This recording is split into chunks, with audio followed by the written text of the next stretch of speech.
O ano era 1950. Mais de 200 mil pessoas estavam no estádio do Maracanã, no Rio de Janeiro. Era a final da Copa do Mundo. De um lado, a seleção uruguaia, e do outro, a até então imparável seleção brasileira.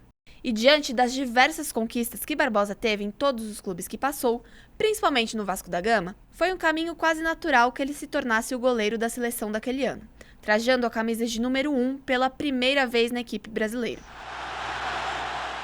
Barbosa foi protagonista de muitas vitórias naquela Copa do Mundo, e um entre os diversos craques que fizeram parte daquela seleção maravilhosa, que poderia ter ganhado a taça mesmo se empatasse o jogo decisivo. No entanto, mesmo com todos os astros alinhados a nosso favor, a história terminou de maneira bem amarga. Veja você as coisas como acontecem. Até o moço que não ia jogar estava hasteando a bandeira brasileira de cabeça para baixo. Com a ordem progresso de cabeça Com para ordem baixo. progresso de cabeça para baixo. Parece que já estava adivinhando qualquer coisa de ruim. Você está no podcast Barbosa, defendendo um legado. Meu nome é Gisele Sartini. Eu sou o Gabriel Assis. E neste episódio, vamos narrar o evento divisor de águas na vida e carreira do nosso protagonista. E também na história e memória do futebol brasileiro.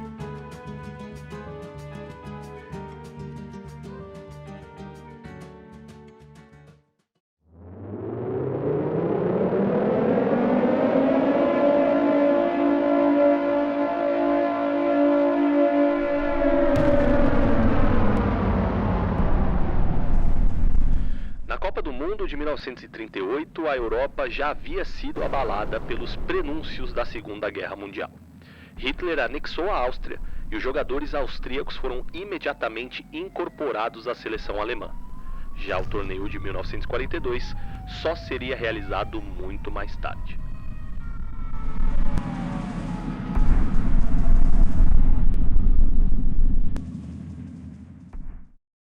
É um contexto bastante importante, né? Então, assim, a gente viveu um período da Segunda Guerra Mundial, né? Então, assim, foi um período em que muitos acontecimentos foram interrompidos, entre eles o evento da Copa do Mundo, né? Então, a última Copa tinha sido em 38, daí, enfim, teve essa pausa aí por conta da Grande Guerra. E o Brasil, então, nesse meio período, no final da guerra, o Brasil se candidata a sediar a Copa do Mundo por N razões aí políticas. O Brasil acaba sendo responsável pela organização, né, desse Mundial, né, do quarto Mundial, então, né.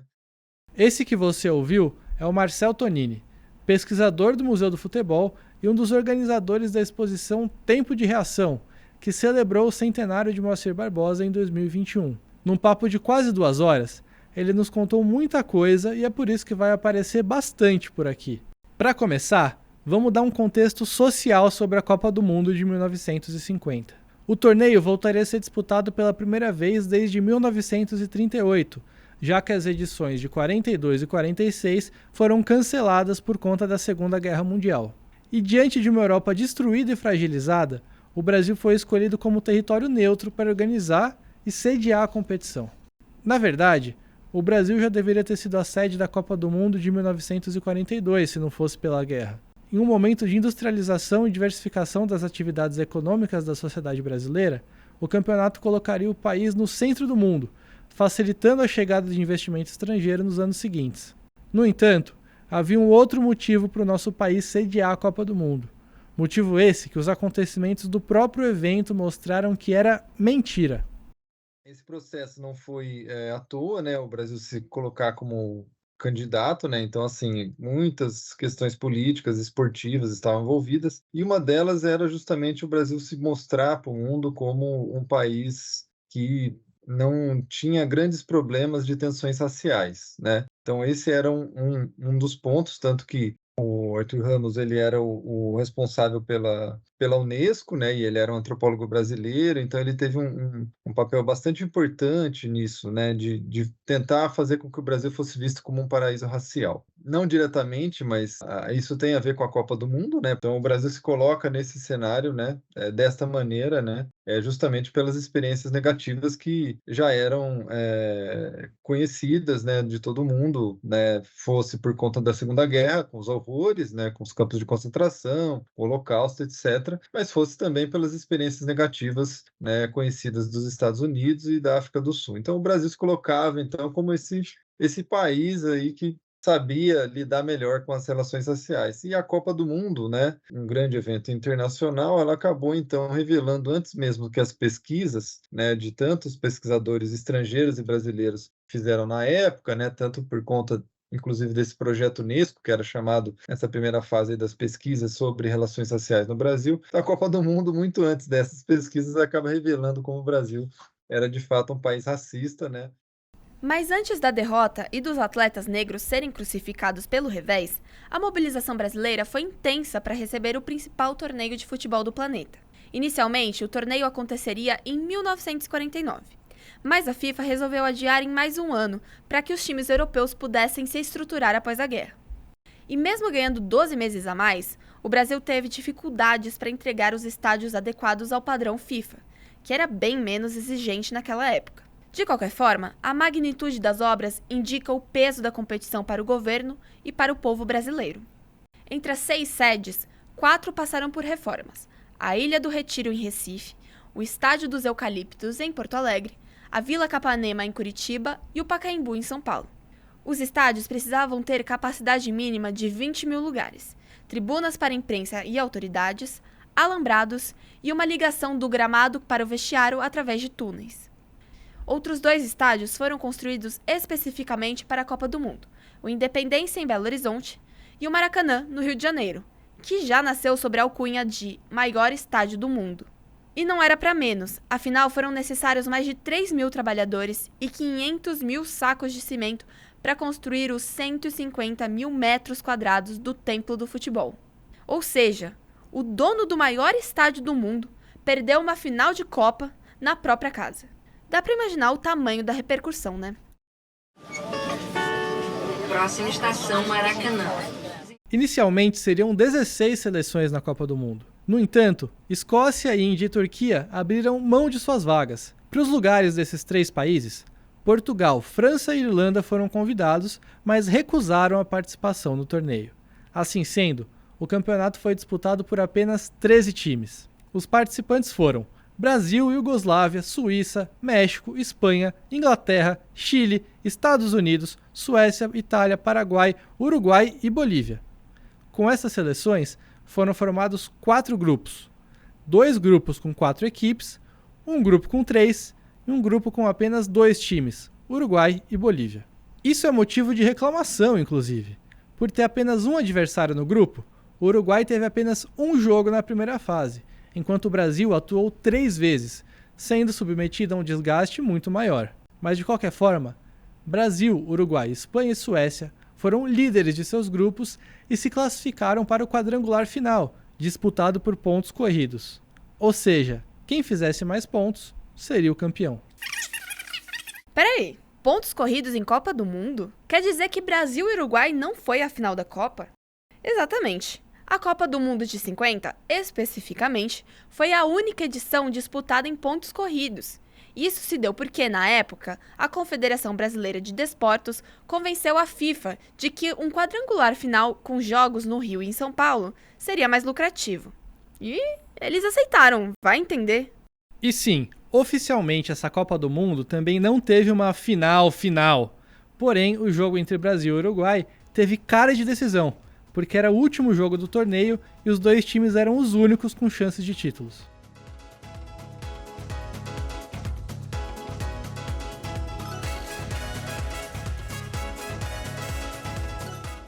Se o desfecho da Copa do Mundo foi traumático, a campanha até o último jogo foi espetacular. Na fase inicial, a estreia foi com uma goleada de 4-0 sobre o México. Na sequência, um tropeço, 2-2 contra a Suíça, que foi rapidamente superado com a vitória de 2-0 em cima da forte Iugoslávia, para garantir a classificação ao quadrangular final. Nos 2 primeiros jogos da fase decisiva, as 2 maiores goleadas da Copa do Mundo, 7-1 na Suécia e 6-1 na Espanha. Apenas nessas 2 partidas, o artilheiro Ademir Menezes fez 6 de seus 9 gols do campeonato. Diante de tudo isso, o cenário para o derradeiro jogo contra o Uruguai era o seguinte: o Brasil jogaria em casa, no maior estádio do mundo, após fazer uma campanha brilhante, contava com a vantagem do empate para ser campeão, tinha o artilheiro e garçom do campeonato em Ademir e a genialidade de Zizinho no meio-campo. A expectativa gerada por esse contexto ajuda a explicar o tamanho do trauma e da decepção que veio a seguir. Fica aqui com um trechinho do texto que a Gazeta Esportiva escreveu no dia seguinte após a goleada contra a Suécia.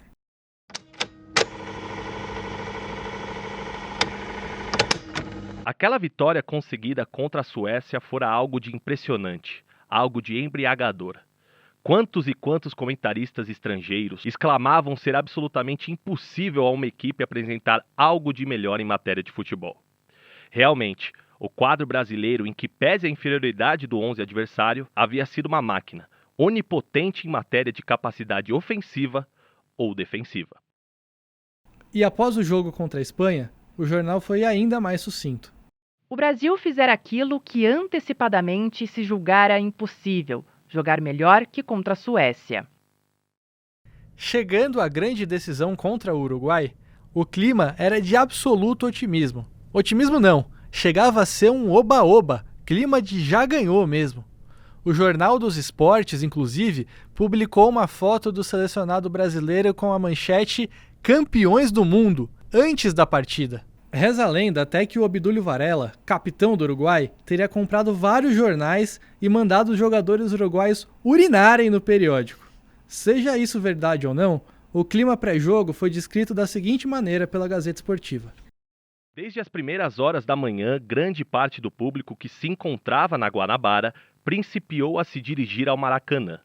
Jogariam brasileiros e uruguaios em peleja final para a 4ª Taça Jules Rimet. Pouco a pouco, o majestoso estádio foi sendo lotado e a multidão que lá se encontrava passou a ultrapassar as melhores expectativas, pois se calculava para 150 mil pessoas a lotação do estádio. Ao ser iniciado o cotejo, 172 mil pessoas haviam pagado ingresso. Toda aquela multidão de quase 200 mil pessoas se acotovelava no Maracanã com um único desejo: ver o brasileiro consagrado campeão do mundo. Apesar da empolgação, o desempenho espetacular dos jogos anteriores não apareceu no jogo decisivo contra o Uruguai. Como pode um time que estava jogando tão bem perder no momento mais importante? O que explica a derrota? Nós já sabemos que muita gente colocou na conta de Barbosa. Mas agora a gente vai te mostrar que o revés vai muito além de um único lance. E que a gente nem tem tanta certeza assim se foi falha ou não. O que a seleção brasileira deveria ter feito para vencer? Antes de tudo, imposto o seu futebol antes de fazer festa. Foi um ano muito difícil, um ano de política. A concentração do Brasil foi mudada de lugar, de São Januário. O Brasil estava no Joá e mudou a concentração. E aí apareceu um monte de político. Teve jornal que no dia anterior deu a foto do time escrito: "Aqui estão os campeões do mundo". Esse é o Celso Zelt, comentarista dos canais ESPN e um dos grandes historiadores do futebol brasileiro. A Tereza Borba, filha de Consideração de Barbosa, ouviu muitas histórias do ex-goleiro sobre esse jogo e corrobora com a hipótese do Celso.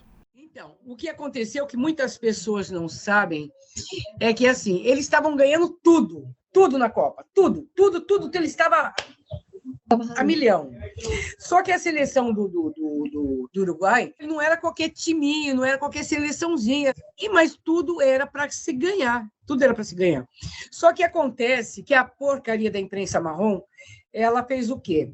Ela montou uma faixa de campeão e todos os jogadores brasileiros. Isso foi uma porrada na cara dos uruguaios. O que os uruguaios fizeram? Vocês vão em todas as bancas de jornais, vocês comprem todos esses jornais. O que eles acharam, eles trouxeram. O que ele fez? Ele falou: vocês vão no quarto de vocês, isso um dia antes. forra o chão do apartamento de vocês, tudo com isso aqui. Cada vez que vocês olharem Brasil campeão com essa faixa, vocês têm abril na cara, O jogo não aconteceu para eles serem campeões, né? Mas daí aconteceu o quê? Eles estavam no Morro do Joá, ficaram concentrados ali, sombra e água fresca, isso são palavras do Barbosa, sombra e água fresca, sem jornalista, sem ninguém para apurrinhar, essa palavra do Barbosa, para apurrinhar. E tudo bem, ganhando tudo. De repente, chega um pessoal e fala, olha, vocês vão se concentrar em São Januário. Eles iam dormir de madrugada, chegava candidato a deputado não sei quem. Eles acordavam e iam tomar café, não dá para tomar café. Chegou candidato a senador não sei quem. Daí, sabe, eles não comeram, eles não dormiram, eles ficaram com fome, eles ficaram que nem na mão de palhaço.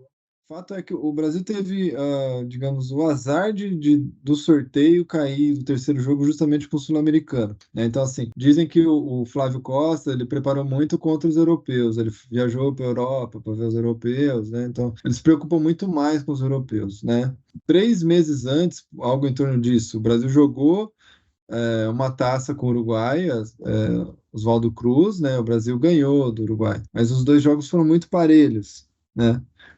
Então, assim, aquela experiência ali, jogando com o Uruguai ali, talvez tenha feito com que, né, os uruguaios falaram, opa, olha esse time, então a gente precisa se preparar melhor aqui, ali, né, para ganhar deles. Era um jogo muito mais difícil do que poderia ser com, né, Suécia, Espanha, né? Esse trechinho de uma entrevista do Barbosa no programa do Jô, em 1998, no SBT, confirma esses acontecimentos.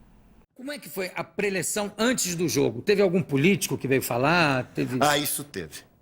Olha, teve uma porção deles que eu vou contar um episódio que para você, na hora do almoço, que nós sentamos na mesa para almoçar, eu comi um pedacinho de bife assim e metade de uma folha de alface.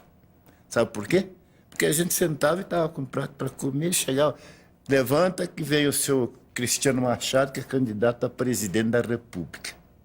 E aí, esse Cristiano Machado dizia que ia dar o mundo e o estudo para a gente.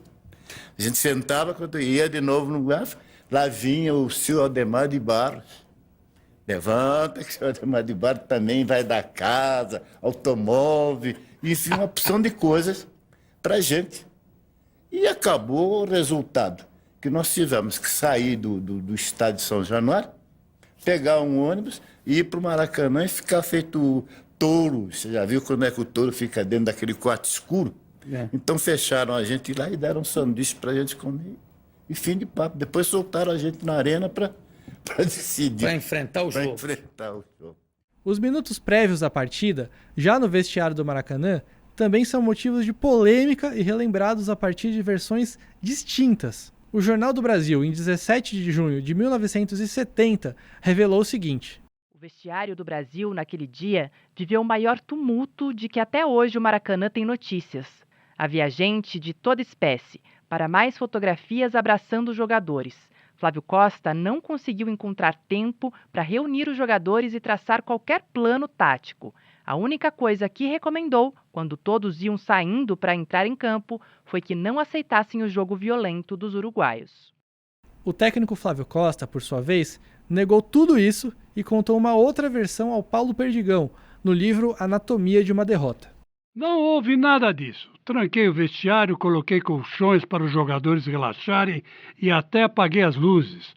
O emissário do prefeito veio me pedir para ajudar a organizar um desfile de carros abertos que haveria após o jogo, e eu impedi que ele entrasse e perturbasse o ambiente, dizendo-lhe que não trataria daquele assunto naquela hora. Aí você me pergunta, quem tem razão? Bom, só quem esteve lá pode nos confirmar com precisão sobre o que realmente aconteceu. O que nós podemos dizer é que os jogadores e historiadores corroboram com a versão de que o vestiário foi bastante tumultuado antes do jogo. Além dessa questão, Marcel Tonini alerta para outro ponto: o discurso de Ângelo Mendes de Moraes, o então prefeito do Rio de Janeiro, e homem que dá nome ao estádio do Maracanã, antes da partida. Antes do jogo começar, o prefeito do Rio de Janeiro, que levava o nome do estádio, faz um discurso lá de meia hora, e aí nesse discurso, meia hora, né, eu estou falando em termos simbólicos, mas nesse discurso dele ele fala, olha, construir o maior estádio do mundo para vocês jogarem. Vocês já são campeões do mundo. Honrem o que o povo brasileiro fez para vocês, o que nós fizemos. Pô, cara, colocou um piano nas costas dos jogadores, né, cara? Brasileiros, vós que daqui a alguns minutos sereis sagrados campeões do mundo. Então, assim, então, muita coisa, né, influenciou, né? Não foi só um lance, né? Pô, o Gigi já fez a jogada do primeiro gol, foi igualzinho, né? Cruzou para trás para o Chafino fazer o gol. Será que não sacou que ele estava tendo vantagem ali? Podia ter reforçado a marcação, sei lá, podia ter feito 1000 coisas, né? A gente tem, né, de lances esportivos a questões políticas, muita coisa influenciando isso.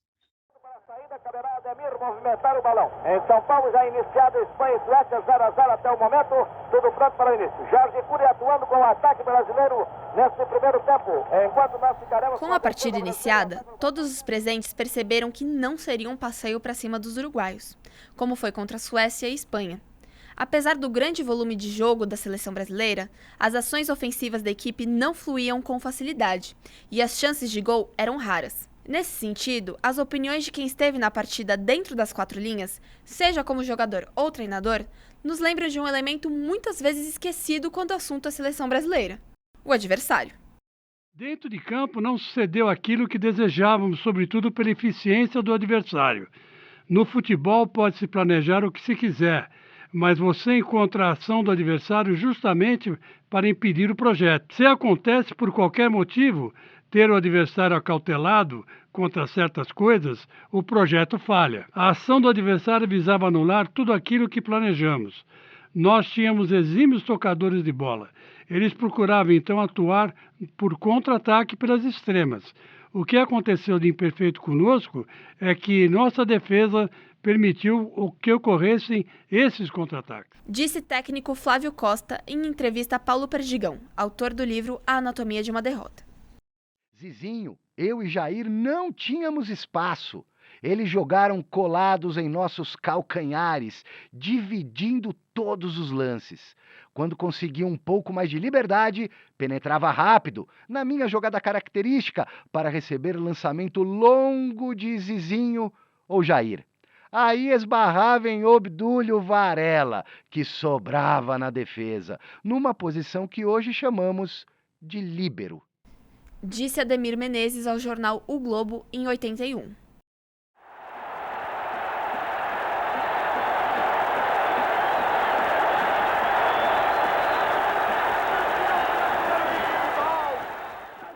Nesse ponto, nós voltamos a um nome citado anteriormente e dono de grande protagonismo na conquista uruguaia, o capitão Obdúlio Varela. Além da segurança defensiva proporcionada pelo atleta ao time celeste, sua liderança e garra geraram diversas lendas. Segundo a lenda, Obdúlio Varela ganhou uma Copa do Mundo com uma bofetada, 1 minuto de cera, meia dúzia de gritos e muita garra. Isso se dá por conta de algumas histórias difundidas em profusão após a Copa do Mundo. Em primeiro lugar, dizia-se que após os gols do Uruguai, o estádio todo ficou em silêncio, e só se ouvia os gritos de Obdúlio pedindo garra aos companheiros. Além disso, um suposto tapa no rosto de Bigode, aos 27 minutos do primeiro tempo, teria desestabilizado o defensor brasileiro e o fragilizado para encarar os duelos contra Gija, autor do gol do título e das jogadas dos 2 tentos celestes. Não há uma confirmação total dos fatos. Na narração do jogo, não há total certeza se houve uma agressão ou apenas um desentendimento. Se o episódio desestabilizou ou não o Bigode, nem o próprio soube confirmar, tendo em vista que ele, após o jogo, confirmou ter tido seu desempenho afetado pela confusão, mas anos depois negou ter sofrido qualquer tipo de efeito negativo na partida. O ocorrido, no entanto, favoreceu os uruguaios e atesta o quão importante foi a liderança do capitão celeste para a derrota brasileira. O incidente contribuiu para insinuações de covardia do médio direito brasileiro e teria não apenas modificado daí para frente o seu comportamento em campo, mas também arrefecido o domínio brasileiro no gramado. Isso de fato ocorreu, como se verá a seguir. Quanto ao famoso tapa, seja o que for, constituiu um gesto de efeito moral, um golpe de teatro com o qual Obdúlio Varela, percebendo talvez que o time uruguaio não iria suportar por muito tempo a pressão brasileira, passou a marcar sua presença no gramado, falando, gesticulando, xingando, procurando influenciar as decisões da arbitragem. Passou, enfim, a levar o Uruguai para a frente. Conclui Paulo Perdigão em Anatomia de uma Derrota. Não digo que foi ele quem ganhou o jogo, mas afirmo que sem ele não se ganharia. No momento de entrar no gramado, Obdúlio disse: esqueçam os dirigentes e o público. Aqui dentro eles são 11 e nós também. Mancuso, jogador uruguaio, ao Paulo Perdigão. Após a suposta bofetada, Gija investiu contra Bigode 4 vezes até o final do primeiro tempo. Na etapa final, foram mais de 13 jogadas de mano a mano. E mesmo com Flávio Costa tentando aumentar a marcação contra o atacante uruguaio, nada surtiu efeito para o El Ñato. No vestiário, durante o intervalo, Flávio Costa chamou Chico a um canto. Você, Chico, nos 10 primeiros minutos, fica na sua posição. Depois recua para ajudar o Bigode. A ala direita deles é o ponto alto do time. Não quero mais nada de você. Apenas ajude o Bigode. Disse o jornal Manchete, em 7 de agosto de 1971. De acordo com Ademir, atacante do Brasil, uma instrução de Flávio Costa no vestiário pode ter colaborado para a dificuldade de Bigode contra a Gija. Pediu disciplina. Disse que o Brasil chegara até aquele momento sem ter tido um jogador expulso, e ele queria que continuasse assim. Isso acabou com Bigode e Juvenal, jogadores limitados que jogavam mais à base da vontade. Para a revista Placar, o zagueiro Juvenal confirma o relato de Ademir e aponta para uma certa inocência da equipe, incapaz de usar artifícios como faltas e vigor físico, como formas de intimidação e imposição dentro de campo. Parte da derrota do Brasil foi devida a Flávio Costa. Ele chegou para Bigode e disse: não me dê um pontapé fora da área. Quer dizer, ele ficou com medo. Ele só sabia jogar dando pontapé. O treinador devia dizer: ganhe o jogo de qualquer maneira. O que interessava era vencer o jogo. Na ponta direita para Friaça, que lutou contra Rodrigues Andrade, perdeu, mas Zizinho recupera. Manda de novo os brasileiros para ataque com Ademir, servido na entrada da área. Empurrou para Friaça, atenção, entrou na área, tirou. Gol!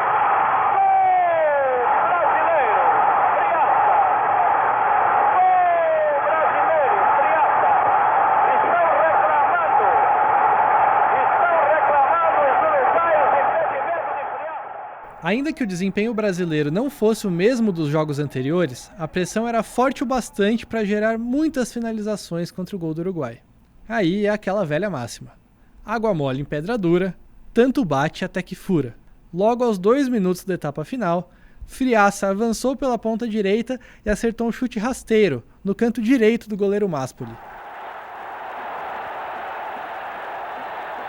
A partir daquele momento, uma euforia sem igual tomou conta das arquibancadas e dos jogadores brasileiros no gramado do Maracanã.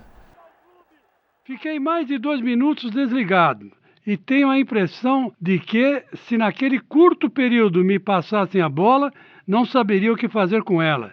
Já vi o título máximo em nosso poder. Essa fala do Friaça ao jornal O Globo, em 10 de janeiro de 81, fala sobre o efeito do gol sobre o time brasileiro e a torcida. Todos se sentiram campeões e a expectativa era de que mais uma goleada teria início naquele momento. A abertura do placar, no entanto, foi o estopim da reação celeste e representou uma mudança drástica no cenário da partida. Mais uma vez, sob o comando de Obdúlio Varela. Ele ficou 1 minuto gritando com todo mundo, o juiz, os bandeirinhas, os brasileiros, nós mesmos, e não largava a bola. Quando fui apanhá-la para reiniciar a partida, ele me gritou: ou ganhamos aqui, ou eles nos matam. Os acontecimentos dos minutos seguintes ao tento brasileiro foram retratados da seguinte forma nas páginas da Gazeta Esportiva. Logo ao se reiniciar o jogo, porém, um tento de Friaça fazia com que fosse aberta a contagem. Vibrou o Maracanã. Tinha-se a impressão de que o gigante de cimento armado não resistiria aos estrondosos vivas. Decorreram os minutos e os orientais conquistados o seu tento de empate, quando então emudeceu o maravilhoso estádio. A pelota chegou ao seu destino. Bigode tenta o carrinho, falhou, bola para Guilherme, centrou a boca do gol, emendou Schiaffino. Gol do Uruguai! Gol do Uruguai, Schiaffino! Alô, Corivala, 20 minutos e meio de luta pelo meu Omega, empatada a peleja. Vão sair novamente os atacantes brasileiros. Uma boa combinação do ataque uruguaio, que terminou com a conquista do centro do empate por intermédio do Schiaffino. Falhou Bigode na luta contra a Guincha. Entrou e conseguiu centrar rasteiro a boca da meta. Exatamente. Diante da euforia generalizada no Maracanã, o Uruguai encontrou forças para reagir e o Brasil, inebriado pela conquista que se aproximava, baixou a guarda. Após o gol do empate, marcado por Schiaffino aos 21 do segundo tempo, entra em campo um personagem marcante daquele jogo: o silêncio. Que eu tenha como vivente, eu acho que nunca houve um silêncio maior do que aquele que eu vi. Com 200 e tantas mil pessoas em silêncio. Eu acho que nem se morresse um presidente não teria tido aqui.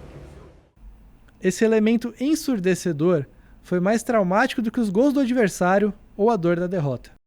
Os jogadores sentiram um grande impacto quando a arquibancada silenciou. Nossos ataques perderam a força dos lances anteriores. Disse Ademir ao jornal O Globo em 81. Por causa do silêncio, os jogadores ficaram traumatizados. Eles se sentiram responsáveis por aquele silêncio.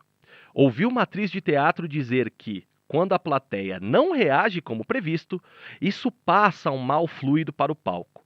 O ator fica inseguro, não consegue acompanhar o texto, com medo de não corresponder às exigências do público. Nosso time ficou paralisado em campo. Flávio Costa, ao Paulo Perdigão. O silêncio, após o primeiro gol uruguaio, colocou os brasileiros frente a frente com um fantasma que já estava adormecido: a possibilidade da derrota. Diante disso, o Screte Canarinho não soube segurar a vantagem e, aos 34 minutos da etapa final, viu Gigia passar por Bigode na ponta direita, finalizar rasteiro, rente ao poste esquerdo de Barbosa, para garantir o título ao vizinho latino. Está em profundidade ao ponteiro direito. Corre, Guidia. Aproxima-se do gol do Brasil e atira. Gol! Gol do Uruguai. Guidia. Segundo gol do Uruguai. 2-1 ganha o Uruguai. Alô, Corinthians, fala. 33 minutos pelo meu Onega. Aos 36 minutos, o absurdo, a tragédia, o inacreditável. O ponta-direita Didia calou com um chute o grito de mais de 50 milhões de brasileiros. Ao final da partida, já não havia mais como fugir da dor da derrota, nem da eternidade da memória de um grande trauma. E é como dizem, a expectativa é a mãe da roubada. O contexto de crescimento do Brasil no cenário internacional e as consecutivas goleadas na competição contagiaram a torcida e trouxeram uma empolgação muito grande antes do jogo decisivo. Isso tudo ajuda a explicar a tristeza profunda descrita por quem viveu o dia 16 de julho de 1950. A bola passou entre a trave e você. Sim, foi. Você estava a que distância da trave? Menos de 1 metro ou não? Menos de 1 metro, porque eu esperava que ele fosse cruzar a bola. Exatamente. Porque isso era a jogada que eles estavam fazendo. E nessa altura ele errou. Eu acredito que ele tenha errado e errando acertou. Né? Essas coisas, essas ironias do futebol. São as coisas que acontecem. Para se ter uma ideia do tamanho da desilusão, não era só a parte interior do Maracanã que estava superlotada. Os entornos do estádio também estavam intransitáveis por uma multidão desesperada para participar de alguma forma da grande celebração brasileira. Essa situação toda rendeu uma história muito engraçada contada pelo Celso Zelt sobre o pai do Max Geringer, aquele empresário famoso que apresentou vários quadros no Fantástico. Então, bora de fofoquinha do bem. O pai do Max Geringer era suíço, e como bons suíços, ele, pai do Max e o tio, acabaram de almoçar naquele dia do jogo e decidiram ir para o Maracanã, como se fosse fácil entrar no Maracanã. Né? Suíços achavam que aqui era como lá. E não era, eles chegaram no Maracanã, eles não só não conseguiram entrar, como não conseguiram ir embora, porque tinha 200 mil pessoas como eles também fora, ficou todo mundo preso ali na rampa do Maracanã. Então eles estavam fora sem saber de nada do que aconteceu. Aí eles ouvem o público explodir quando o Brasil faz 1-0 e não ouvem mais nada, porque nos gols do Uruguai houve um grande silêncio. E eles do lado de fora não sabiam. Então, para quem estava do lado de fora, o Brasil tinha ganhado de 1-0. Aquelas pessoas estavam fazendo festa. Só quando os portões são abertos, o pessoal que estava dentro sai para informar, não ganhou não, perdeu, tomou 2 gols. Vocês não ouviram, mas tomou 2 gols. É que aquelas pessoas que estavam do lado de fora pararam de fazer festa. Em meio a muitos sentimentos negativos nos torcedores e na mídia brasileira, iniciou-se a busca por culpados. Apesar de Barbosa ter sido criticado, a repercussão inicial após o jogo não foi tão focada no goleiro, nem tão violenta. Tomás Mazzoni, da Gazeta Esportiva, disse o seguinte: em muitas ocasiões, nem sempre vence o mais forte, porque o mais fraco recebe um bafejo de sorte. Não se pode dizer a mesma coisa do prélio entre brasileiros e uruguaios, porque estes foram muito grandes dentro da caixa. Desta forma, o Brasil, depois de tudo quanto fez, de contar com o apoio daquela multidão reunida no Maracanã, não conseguiu o título do Campeonato do Mundo, por incapacidade para neutralizar o adversário, falta de fibra e, finalmente, a falta de sorte nos momentos culminantes. A par das considerações já emitidas em torno da derrocada do selecionado brasileiro, deve-se ponderar que contribuíram também para o desastre falhas berrantes que a equipe apresentou. 2 pontos surgiram como fracos, Barbosa e Bigode. Este último, depois de ter atingido maldosamente o ponteiro direito uruguaio Didia, acovardou-se e ficou com medo do revide. Mostrou-se indeciso diante do ponteiro uruguaio e falho na marcação. Permitiu as 2 incursões que resultaram nos tentos de maneira bizonha e própria de jogador inexperiente. Com respeito ao arqueiro, pode-se dizer que depois de ter se mostrado algo indeciso em algumas oportunidades, falhou lamentavelmente no segundo tento dos uruguaios. Só havia um ângulo para Didia chutar e este Barbosa deixou aberto. Foi, portanto, culpado nesse tento que teve uma importância tão grande. No entanto, o tempo passou e o massacre ao qual Barbosa foi submetido se intensificou, como ele mesmo confirma em entrevista ao jornalista Alberto Nascimento, na Gazeta Esportiva em 2000. Todos já davam como certa a nossa vitória. Até pôster de campeão saiu antecipadamente.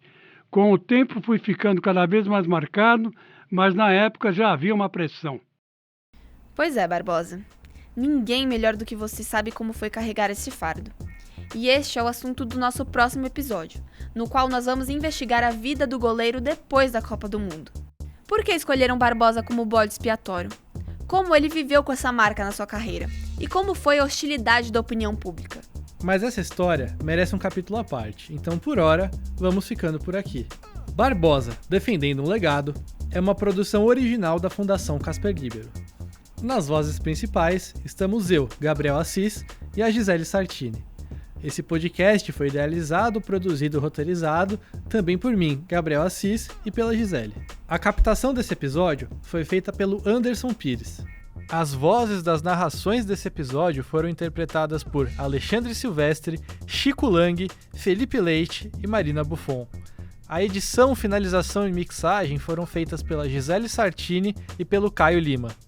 O áudio de arquivo é da TV Cultura, dos estúdios SBT, da Rádio Nacional do Rio de Janeiro e do filme Arquivo Futebol, arquivado no acervo da TV Gazeta. As trilhas e efeitos sonoros foram retirados do Adobe Stock e da Freesound. A coordenação de conteúdo e projetos especiais é da Patrícia Irose. A coordenação de mídias digitais é do Evandro da Silva e Silva. A Juliana Machado faz a coordenação de performance e campanha de mídia. Nosso gerente de mídias e performance digital é o Mário Raposo. A identidade visual é do Kenneth Freire da Comunicação Visual da TV Gazeta. Para esse episódio, agradecemos a ajuda da TV Cultura e do Museu do Futebol. Nos encontramos em breve.